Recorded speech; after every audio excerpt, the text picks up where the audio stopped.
Hello, good morning students. देखो आज मैं आपको इसमें तीन वो पढ़ा रही हूँ। एक तो गोल्जी बॉडी है, लाइसोसोम है और वैक्यूल है, रिक्टिका। तो सबसे पहले अपन स्टार्ट कर रहे हैं गोल्जी बॉडी। अब थोड़े से बस नाम यहाँ पे अलग है, बाकी चीज़ एक ही है कि अगर प्लांट सेल्स में इन्हें अपन बोलते हैं डिक्टियोसोम या लाइपोकॉन्ड्रिया, और इनकी खोज या डिस्कवरी कैमिलियो गोल्जी ने की थी, इसलिए इसका नाम रखा गया गोल्जी बॉडी। अब इसमें आपको दिख रहा है कि इसमें भी आपको बैग लाइक स्ट्रक्चर होती है, और ये सारी जो है खूब सारी एक साथ ग्रुप के रूप में मिलती हैं। ये मान के चलिए 5 से लेके 10 बैग जैसे हैं, और ये सारी की सारी किससे जुड़ी रहती है? एंडोप्लाज्मिक रेटिकुलम यानी अंतःप्रद्वीय जालिका से जुड़ी रहती है। कल अपन ने देखा भी था इसमें। फिर उसके बाद में देखो इसके अगर अपन अलग अलग वो देखें तो यहाँ पर बहुत सारी जो बड़ी लंबी चपटी सी आपको बैग लाइक दिखाई दे रही स्ट्रक्चर, उसे हम बोलते हैं सिस्टर्नी। और वैसे जो है ये मान के चलिए कि जैसे अगर अपन इसको देखें तो इसमें दो फेस आप देख भी रहे हैं, सिस फेस और ट्रांस फेस, दो यहाँ पे दिखाई दे रहे हैं। तो ये एक्चुअली इनको देखने के लिए है कि अपन किस तरीके से आपको दिखाई देगा। तो अगर कॉन्वेक्स है यानी कि उत्तल सतह है तो उसे हम बोलते हैं सिस फेस, और अगर अवतल है तो उसे हम बोलते हैं ट्रांस फेस। तो ये इस तरीके से आपको फेस जो है वो दिखाई देता है। अब यहाँ पे देखो जो इसका सिस फेस है वो हर समय केंद्रक या एंडोप्लाज्मिक रेटिकुलम की तरफ होता है, और जो दूसरा है वो किस तरफ होता है? साइटोप्लाज्म की तरफ है वो दिखाई देता है। अब यहाँ पे देखो कुछ आपको लंबी, फिर कुछ यहाँ पे छोटी छोटी सी भी आपको संरचनाएं दिखाई दे रही हैं, जिसे हम क्या बोलते हैं? Small vesicles. या इन्हीं से जो भी पदार्थ है वो पदार्थ जो स्त्रावित किया जाता है वो इन्हीं की सहायता से किया जाता है। उसके बाद में अगर अपन वैसे देखें तो यहाँ पे इसका अगर रासायनिक संगठन है तो रासायनिक संगठन में आपको इसमें lipoprotein, lecithin, carotene, cephaeline, RNA, कुछ एंजाइम्स, विटामिन ई, ये चीज़ें इसमें ज़्यादा मिलती हैं। फिर अपन इसके थोड़े से कार्य देखते हैं। तो कार्य में अब जो इसके कार्य हैं उस कार्य में देखो सबसे इम्पोर्टेंट है सिक्रीशन या स्त्रवण, यानी कि इनमें जो है विशेष प्रकार के पॉलीसेक्राइड्स होते हैं, म्यूकोपॉलीसेक्राइड्स होते हैं, सल्फोसाइलोम्यूसिन होते हैं, और बहुत सारे इसमें एंजाइम होते हैं। उसके साथ साथ में न्यूक्लियोसाइड है, फॉस्फेटेज है, ये तो कुछ पदार्थ होते हैं, परऑक्सीडेज है। तो ये जो हैं इनके द्वारा इनमें प्रोटीन्स जो हैं उनको संचित किया जाता है, उसको रिजर्व किया जाता है। और ये आपको पता ही है कि राइबोसोम है उसके सहायता से ये काम किया जाता है। जब ये प्रोटीन एंडोप्लाज्मिक से इसकी गोल्जी काई में प्रवेश करते हैं तो ये छोटे छोटे बर्ड्स के रूप में दिखाई देते हैं, और फिर ये जो बर्ड्स हैं अगर इसमें कोई पदार्थ को बाहर निकालना है तो ये एक गोले के रूप में आएंगे और इसकी सतह पे आ जाते हैं, और सतह पे आने के बाद में ये यहाँ से अलग हो जाएंगे और बाहर जाकर फट जाएंगे। तो इस तरीके से अगर कोई भी चीज़ है उसका स्त्रवण करना है, जैसे आपको इसमें दिख भी रहा है कि इनकमिंग ट्रांसपोर्ट लिखा हुआ है, फिर धीरे धीरे वो मिड में आते हैं और उसके बाद में बाहर की तरफ निकल जाते हैं। तो इस तरीके से जो है इसमें से सिक्रेशन या स्त्रवण क्रिया होती है। उसके बाद में अभी अपन ने जब सेल डिवीजन देखा था, कोशिका विभाजन, तो उसमें सेल प्लेट का फॉर्मेशन होता है। तो ये भी किसके द्वारा होता है? ये भी होता है गोल्जी काई के द्वारा, जो दोनों केंद्रकों के मध्य कोशिका पट या सेल पट बनती है। फिर उसके बाद में ये जो कोशिका भित्ति होती है, इस कोशिका भित्ति का भी निर्माण किससे होता है? गोल्जी एपरेटस से। क्यों? क्योंकि इसमें हेमीसेलुलोज पाया जाता है जो कोशिका भित्ति के निर्माण में सहायक होती है। फिर उसके बाद में एक बहुत इम्पोर्टेंट है कि जब 12th में पढ़ोगे शुक्र जनन या शुक्राणु का निर्माण, तो उस समय आप जो शुक्राणु उसका अग्रभाग जिसे एक्रोसोम बोलते हैं उसमें भी जो है गोल्जी काई होता है। और यही जो है अंडे को भेदने का या प्रेग्नेंट करने का काम करता है। फिर कुछ जो एनिमल्स की जो सेल्स हैं उनमें आपको गोल्जी काई एक हार्मोन के रूप में भी यहाँ पे मिलेगी। जैसे अभी शुक्राणु का आपको बता ही रहे कि इनमें विशेष प्रकार के रसायन होते हैं जिसे हाइल्यूरोनिडेज या स्पर्म लाइसिन बोलते हैं, और ये कार्य करता है किसका, भेदने का। इसलिए इसको एक अंतःस्रावी कोशिकाओं के रूप में भी जाना जाता है। तो ये कुछ चीजें हैं जो अपने गोल्जी काई से रिलेटेड है। अब देखो दूसरा है इसमें लाइसोसोम। लाइसोसोम या इसे हिंदी में बोलते हैं लयन का, और इसकी जो डिस्कवरी है वो की थी क्रिश्चियन डी डवे ने 1949 में। और ये जो है ये मान के चलिए अधिकतर जंतु कोशिकाओं में ये मिलते हैं, प्लांट सेल्स में आपको नहीं मिलेंगे। और ये थैली जैसी स्ट्रक्चर है जिसके अंदर बहुत सारे एंजाइम्स भरे रहते हैं, और वो एंजाइम कौन से होते हैं, हाइड्रोलिटिक यानी अपघटनी होते हैं, और यह थोड़ा सा डाइजेशन में भाग लेते हैं। अब जैसे मान लीजिए कि इन जो थैली, कई बार आता है कि आत्मघाती थैली या सुसाइडल बैग किसे कहते हैं, तो ये लाइसोसोम का सेकंड नेम है। क्यों? क्योंकि ये जितनी भी चीजें हैं उनको अपने में भर के बाहर की तरफ फेंकते हैं। उसके अलावा जैसे अगर मनुष्य की अपन बात करें तो हमारे पैनक्रियाज में, लिवर में, स्प्लीन में और कुछ कुछ मस्तिष्क में या किडनी में ये पाई जाती हैं, और यहाँ पे इनका काम क्या होता है, सिक्रीशन करना या बाहर निकालना। और अगर वैसे स्ट्रक्चर देखें तो इसकी कोई रेगुलर स्ट्रक्चर नहीं है, लेकिन फिर भी 0.6 म्यूस के आसपास इसका डायमीटर होता है, और इसके चारों तरफ एक मेम्ब्रेन पाई जाती है जिसे हम बोलते हैं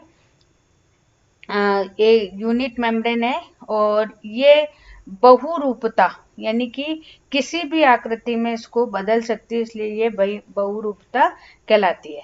फिर इसमें देखो अगर अपन इसके टाइप्स देखें तो यहाँ पर आपको कार्यों के आधार पर इसके प्रकार दिखाई देते हैं। अब देखो जैसे सबसे पहले होता है प्राइमरी लाइसोसाइम। अब ये जो प्राइमरी लाइसोसोम है ये गोल्जी बॉडी जो होती है उससे तैयार होती है। इसके अंदर जो भी कण या जो भी एक्सक्रीटरी प्रोडक्ट है उसको भरा जाता है, और जो द्वितीयक वाले होते हैं, सेकेंडरी लाइसोसोम्स होते हैं, इनके अंदर डाइजेस्टिव एंजाइम्स होते हैं, पाचक विकर होते हैं, और ये किससे बनते हैं, ये प्राइमरी लाइसोसोम से बनते हैं।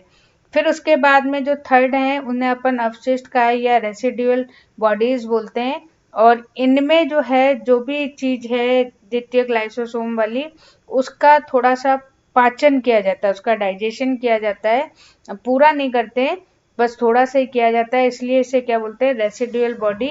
और जो फोर्थ होती हैं जिन्हें ऑटोफेजिक या ऑटोफेगिक वैक्यूल भी कहते हैं, और इन्हीं में जो है पूरे के पूरे लाइटिक एंजाइम होते हैं, विकर होते हैं, जो कि पूरे भोजन का पाचन करते हैं। तो ये कार्यों के आधार पे जो है इस तरीके से, जैसे आप डायग्राम में भी देख रहे हो कि किस तरीके से जो भी एक्सक्रीशन है उसको ये बाहर निकालते हैं।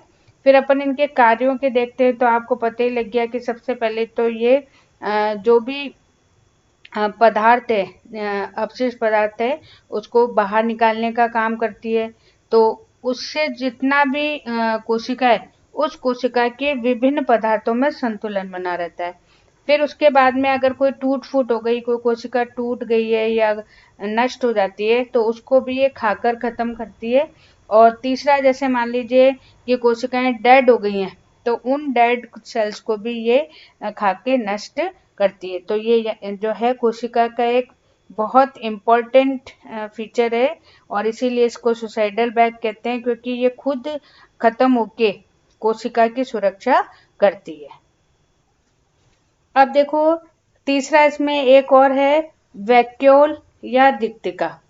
अब जो प्लांट सेल्स होती हैं उनमें तो ये बहुत बड़े आकार की होती हैं, और जो जंतु कोशिकाएं होती हैं उनमें बहुत छोटी छोटी होती है या ना के बराबर होती हैं। सबसे पहली जो इम्पोर्टेंट चीज है कि इसके चारों तरफ जो मेम्ब्रेन होती है, कई बार इसका नाम पूछा जाता है तो उसे हम बोलते हैं टोनोप्लास्ट। तो ये आपको ध्यान रखना है। और अंदर जो पदार्थ भरा रहता है उसे हम क्या बोलते हैं, कोशिका रस या सेल्स है। और ये जो है इसके अंदर भी एक छोटी सी वैक्यूल आपको दिखाई दे रही है जिसे अपन सेंट्रल वैक्यूल बोलते हैं। अब देखो ये जो सेल है, ये सेल अगर जो प्लांट सेल है उसमें आपको स्टार्टिंग में तो बहुत छोटी छोटी और संख्या में अधिक मिलेंगी, लेकिन जैसे जैसे सेल का साइज बढ़ता जाएगा ये आपस में मिलके संख्या तो हो जाएगी इनकी कम और आकार हो जाता है इनका बड़ा। और इसके अंदर जो कोशिका रस है उस रस में अधिकतर नॉन लिविंग पदार्थ भरे रहते हैं जिसे बोलते हैं एर्गास्टिक पदार्थ या अजैव पदार्थ। और ये अजैव पदार्थ कौन कौन से हो सकते हैं, जैसे शर्कराएं हो सकती हैं, मतलब शुगर है, अमीनो एसिड है, कुछ मिनरल्स हैं और कुछ ऑर्गेनिक एसिड्स भी हैं, पिगमेंट्स भी हैं। तो ये चीज़ें इसमें मिलती हैं। उसके अलावा इसके अंदर विभिन्न प्रकार के जैसे अम्ल हैं, तो साइट्रिक, ऑक्जेलिक अम्ल, टाइट्रिक अम्ल, इंसुलिन, फ्रक्टोज, ग्लूकोज, तो ये सारी चीजें इसमें आपको दिखाई देंगी। इसके बाद में एक बहुत इम्पोर्टेंट चीज है कि जो फ्लावर होता है, फ्लावर की जो पेटल होती है, पंखुड़ियां, उनके अंदर ये रिक्तिकाएं होती हैं। और इन रिक्तिकाओं में अलग अलग रंग के वर्णक, जैसे अगर आपको फूल रेड कलर का दिखाई दे रहा है तो ये जो कलर है ये कलर किसमें भरा हुआ होता है, ये रिक्तिकाओं में होता है। उसके बाद में अगर अपन इसके टाइप्स देखें तो कार्यों के आधार पर इसमें अलग अलग प्रकार मिलते हैं। अब देखो अपन कार्यों के आधार पे देख रहे हैं, तो यहाँ पे सबसे पहला जो प्रकार है वो है एयर वैक्यूल यानी वायुधानी। और ये जो है ये केवल आपको किसमें मिलेंगी, जो प्रोकैरियोटिक कोशिकाएं हैं उसमें मिलती हैं। और इनमें हवा भरी रहती है, इसका मतलब ये इनको हल्का करती है और ये आसानी से तैर सकते हैं। तो सबसे इम्पोर्टेंट चीज है कि ये आपको ऐसे प्रोकैरियोटिक सेल्स में मिलेगी जिससे कि ये इसके तैरने में, या जिसे अपन बायोसेंसी या उत्प्लावकता कहते हैं, उसमें सहायक होती है। फिर जैसे प्लांट्स के भी आप मान सकते हो, जो प्लांट्स होते हैं उनमें भी बायोसेंसी पाई जाती है, वो भी तैरते रहते हैं। फ्री फ्लोटिंग प्लांट्स जो होते हैं उनमें भी ये पाई जाती है। फिर उसके बाद में रसदानी, जैसे सेप वैक्यूल बोलते हैं, और इसके अंदर जो ये वाली होती है इनमें विभिन्न प्रकार के मिनरल्स वगैरह हैं वो भरे रहते हैं, कुछ फूड है वो भरा रहता है। तो ये अधिकतर आपको एनिमल सेल्स जो हैं उनमें आपको इस तरह की वैक्यूल्स मिलेंगे। फिर उसके बाद में खाद्य धानी या जिसे हम फूड वैक्यूल बोलते हैं, ये भी आपको छोटी जो निम्न वर्ग के जंतु होते हैं उनमें मिलेगी। और जैसे अमीबा वगैरह है तो उसमें खाना इसमें भर लिया जाता है और जब आवश्यकता होती है तो एंजाइम की सहायता से इसको डाइजेस्ट करते हैं, तो ये इसमें मिलती है। फिर उसके बाद में एक बहुत इम्पॉर्टेंट है जिसे हम बोलते हैं सकुंचनशील धानी या कॉन्ट्रेक्टाइल वैक्यूल, जो आपको यहाँ पैरासीमियम में दिख रही है। ये जो है इसका सबसे इम्पोर्टेंट चीज है कि ये परासरण नियमन यानी कि ऑस्मो रेगुलेशन में होती है, कि अगर आवश्यकता होती है तो पानी को अंदर लेती है और आवश्यकता होती है तो पानी को बाहर छोड़ देती है। तो ये एक तरीके से ऑस्मोसिस या परासरण में संतुलन का काम करती है और उसके साथ साथ एक्सक्रीशन का भी काम करती है। तो ये इस तरीके से इसके टाइप्स हैं, आपको दिख रहा है। प्लांट सेल में आपको अलग तरीके की बड़ी जो है आपको सेल ये वैक्यूल मिलेंगी जिन्हें सेंट्रल वैक्यूल बोलते हैं।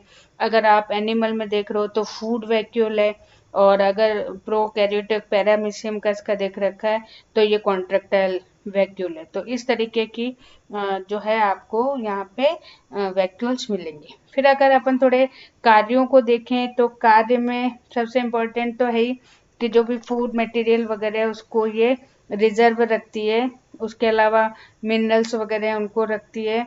और जितनी सेल्स के अंदर उपापचयी क्रियाएं यानी मेटाबॉलिक एक्टिविटीज होती हैं तो उसमें भी ये एक्सक्रीशन के टाइम पे उन पे रोक लगाती है, या ये मान के चलिए उनको कम करने का काम करती है। उसके अलावा जो कोशिका है तो उसमें परासरण यानी ऑस्मोसिस में ध्यान रखती है। उसके साथ साथ स्फीत दाब यानी टर्गर प्रेशर भी ये कोशिकाओं का बना कर रखती है। फिर अभी मैंने आपको बताया कि जो फ्लावर्स हैं उनके पेटल्स में भी ये कलर देने का या वर्णक जो होते हैं इसमें पाए जाते हैं, और इन वर्णकों को बोलते हैं एंथोसाइन। तो ये अलग अलग कलर के होते हैं। तो अगर आपसे पूछा जाए तो ये जो क्या करना चाहिए, दल होते हैं या पेटल्स होते हैं उनके कलर के लिए भी रिस्पॉन्सिबल होती हैं। उसके बाद में कुछ फल होते हैं, तो फल के अंदर भी जो है कलर होता है अलग अलग, तो वहां पर भी ये वैक्यूल होती है जिसके अंदर विभिन्न प्रकार के वर्णक यहाँ उपस्थित होते हैं। तो ये कुछ अपन ने आज पढ़ लिए हैं। अब थोड़ा बहुत इसमें रह गया है जिसको मैं थोड़ा थोड़ा करके कल छोटा करके आपको ये प्लांट, ये जो पूरा का पूरा है वो सारी चीजें कंप्लीट करा दूंगी। Okay, thank you.